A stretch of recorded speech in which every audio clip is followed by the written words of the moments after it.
The Department of Basic Education is inviting stakeholders and members of the public to comment on the proposed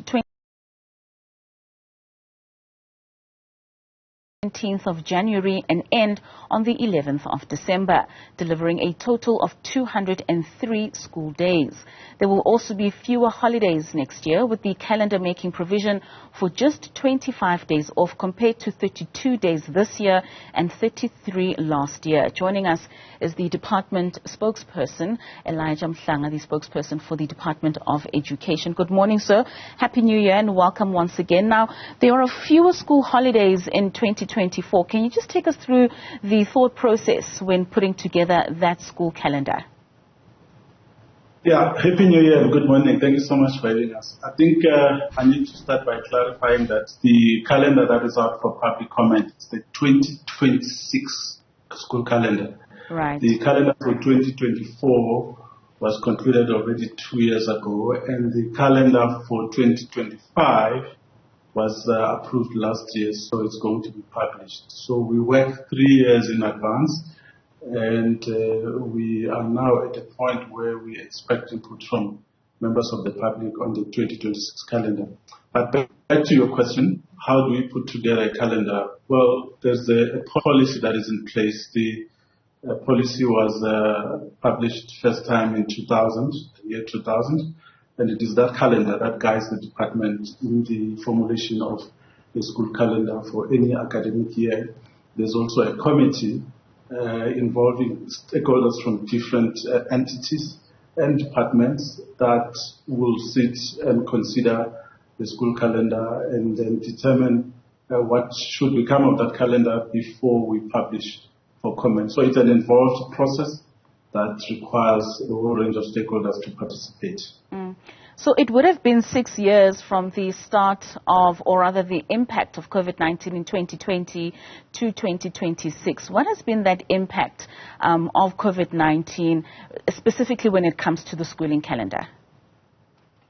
Well, the COVID-19 caused massive disruptions in terms of the school calendar in 2020 because we're just finishing the first term when the shutdown took place, and we had to revise a whole range of things. We know we lost so many school days.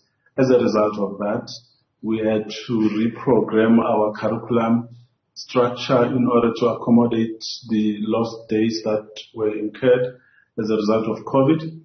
But we are still in a recovery process. I mean, it takes time for the system to recover, but the full impact will be felt in years to come. But of course, the results of matric, which are going to be released by the minister on the 19th for access on the 20th of January, will also tell a story in terms of how it has impacted the learners who were in grade 10 in 2020, who were then in grade 12 in 2022. So there are many other milestones in the system that are yet to confirm to us the true impact of COVID-19. But of course, we power ahead nevertheless.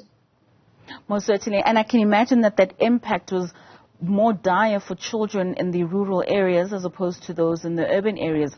What interventions have you put in place, and specifically to some of the subjects that were hardest hit? I can imagine that could have been your mathematics and science in the years leading up to 2026, that those subjects and those learners in those areas are not feeling the pinch of COVID-19 as much as they have. Yeah, well, we are yet to know whether rural areas were the hardest hit, because during COVID, when masks were still used and social distancing used to be the norm, and there were high cases of COVID-19, most of the schools in the rural areas, learning was continuing, whereas in the densely populated areas, such as urban centers, schools were not able to continue because of the high possibility of transmission to take place. So the outcome of that particular research, when it happens, will reveal the truth. But for us, we are looking at the entire country and what the impact of COVID would have meant to the entire system, and if there's anything that we need to change. But of course, as I indicated, the results of matric will show whether there were any negative, instances where COVID would have really caused a devastation to the learning. We know that we lost so many school days. And the other thing is that there was an assumption that COVID was going to result in a high dropout. Instead, we saw an increase in 2022 by 22,000 of the number of matric learners who wrote matric, which was a higher number than the year before, which means something is happening in the system, even though there was COVID, which was expected to push the system towards a different direction. What do you think that increase could be attributed to, of that 22,000 extra matriculants having to sit for their last papers? Well, it could be the resilience of the young people, but also the support that took place, because there was a lot of fear among parents and the fact that COVID was going to cause huge disruptions in schooling. But instead, we saw parents supporting learners. We saw learners also coming to school, but we also saw provinces and districts and schools organizing camps to encourage learners to come and learn. There was a lot of anxiety, and that would have also encouraged more people to come to school. Now, with the contributions that the public needs to make towards the 2026 calendar, what contributions are you expecting? Well, there are different things that we need to look into. One of the things that we check is the issue of the movement of people in the country because of the traffic volumes that we experience. We consider that that's why the Department of Transport is part and parcel of the process of putting together the calendar. But we also talk to religious leaders. We also talk to traditional leaders as well, because of the issue of initiation. During initiation season, we also meet some learners who go for that particular process. But we also have tourism as well. We check in terms of the movement of people. So we consult widely to get the input of as many South Africans as possible, particularly organized formations that have a voice to say. Of course, school governing bodies as well, they also have a huge role to play. And can individual parents participate in making comments? And if so, what processes can they go or take in order to be able to participate in the public commentary? Well, everyone is invited to participate, whether you're an individual or an organization, it doesn't matter. It's an open public process, which is transparent.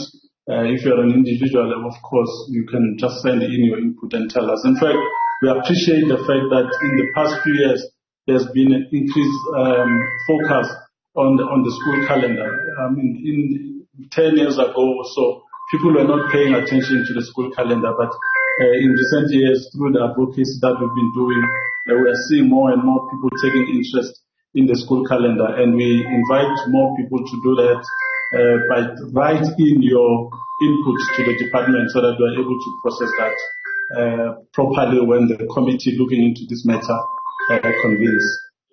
All right, Mr. Mhlanga, let's let you go. I see people already trying to make their commentary and calling you there. Thank you so much for your time and giving us this information. That is Mr. Elijah Mhlanga, the spokesperson for the Department of Education, saying there that contributions for the 2026 and not 2024 calendar are expected from the public.